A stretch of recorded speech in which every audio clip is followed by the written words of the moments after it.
I'm sure you've heard the news. Disney Park isn't just a theme park, it's a bucket list adventure where every corner holds a new surprise. Imagine walking down Main Street, the scent of fresh popcorn wafting through the air. Sounds magical, right? Well, buckle up, because we're diving into the top reasons why Disney Park is the ultimate family getaway. First up, the rides.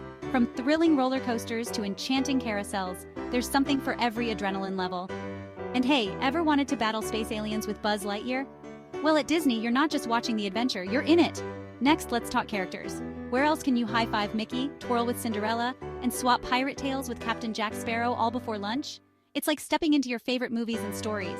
And don't forget the fireworks. Every night, the sky bursts into colors, painting a perfect end to your magical day. It's not just a show, it's a sparkling spectacle that lights up smiles and hearts. So why visit Disney Park? Because where else can you ride a dragon, dance with princesses, and eat in a castle all in one day? Grab your mouse ears, folks, your dream vacation awaits.